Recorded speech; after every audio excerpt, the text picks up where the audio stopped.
नमस्कार. चेतना झोन किचनमध्ये आपल्या सगळ्यांचं स्वागत आहे. सध्या हिवाळा चालू आहे आणि मेथी भरपूर प्रमाणामध्ये बाजारामध्ये अवेलेबल असते. मेथीच्या आपण अनेक प्रकारच्या भाज्या बनवत असतो. आपण कधी मेथी मटर मलाई बनवतो किंवा कधी लसूण मेथी वगैरे बनवतो. आज माझ्या किचनमध्ये मेथीच्या भाजीचा एकदम साधा प्रकार बनणार आहे, तो म्हणजे आहे डाळ मेथी. आता या डाळ मेथीच्या भाजीसाठी मी इथे तुरीची डाळ वापरलेली आहे. तुम्ही तुरीची डाळ खात नसाल तर तुम्ही मुगाची डाळ पण वापरू शकता, पण तुरीच्या डाळीसोबत ही भाजी अत्यंत चवदार अशी लागते आणि मला तुरीच्या डाळीचीच आवडते, म्हणून मी इथे माझ्या किचनमध्ये आज तुरीच्या डाळीचा वापर करून मेथीची भाजी बनवते. तेल तापवायला ठेवलेलं आहे कुकरमध्ये. ही भाजी कुकरमध्ये बनवली की पटकन शिजते, वेळ लागत नाही.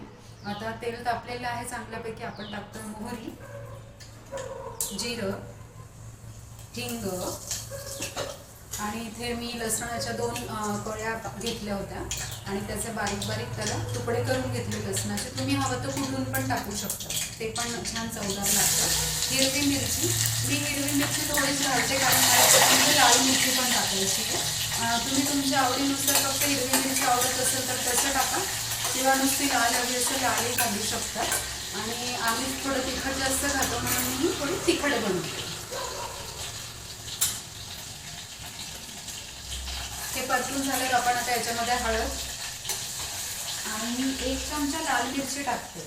आता हे ऑप्शनल आहे, मिरची जी आहे, आणि पाणी टाकते. आता पाणी अंदाजेच टाकलंय, ती भाजी त्याच्यामध्ये शिजेल अशा अंदाजाने तुम्ही त्याच्यामध्ये पाणी टाका. मेथीची ही डाळ मेथीची भाजी बनवताना एक काळजी घ्यायची, जेव्हा तुम्ही भाजी बनवणार आहात तेव्हाच त्याच वेळेला मेथी धुवा, कट करा आणि मग लगेच ते टाका, नाही तर त्याला कडवटपणा जास्त येईल त्या भाजीला. प्लस डाळ थोड्या वेळ 10-15 मिनिटं भिजवून ठेवा, म्हणजे भाजी पण पटकन शिजते आणि जेवढी ती जास्त शिजेल तेवढी ती रुचकर लागते. तर आता इथे उकळी आलेली आहे माझ्या रस्स्याला भाजीच्या. आपण टाकतो त्याच्यामध्ये डाळ आणि मेथी. ही साधारण मी अर्धी जुडी मेथी घेतली होती, तर त्याला मी 1 वाटी तुरीची डाळ घेतली. प्रमाण तुम्ही तुमच्या आवडीनुसार कमी जास्त करू शकता.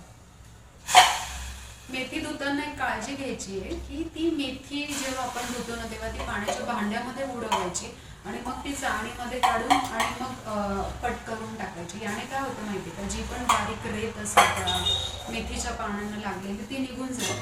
काय होतं, आपण डायरेक्ट चाळणीमध्ये घेतो ती धुतो तर बऱ्याच प्रमाणामध्ये माती पानांना तशीच चिपकून राहते. तर ते राहू नये त्यासाठी ही टिप्स.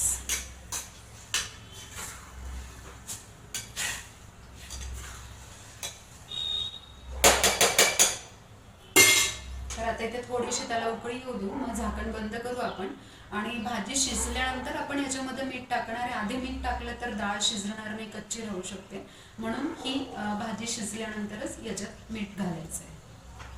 तर आता या कुकरला मी 3 ते 4 शिट्ट्या घेणार आहे, कारण मी तुरीची डाळ घातली, तिला जास्त शिट्ट्या घ्याव्या लागतात. तुम्ही मुगाची डाळ घातली तर 1 शिट्टीमध्ये देखील शिजून जाते. त्या डाळीवरती डिपेंड असतं. आजकाल बाजारामध्ये बऱ्याच आपण बघतो की मिक्स डाळी यायला लागल्या, काही डाळ लवकर शिजते, काही शिजतच नाही. तर ते आपल्याला ठरवायचं आहे की आपण त्याला किती शिट्ट्या घ्यायच्या. साधारण प्रत्येकाला माहिती असतं की या डाळीला आपण घरामध्ये किती शिट्ट्या घेतो वगैरे, त्यानुसार.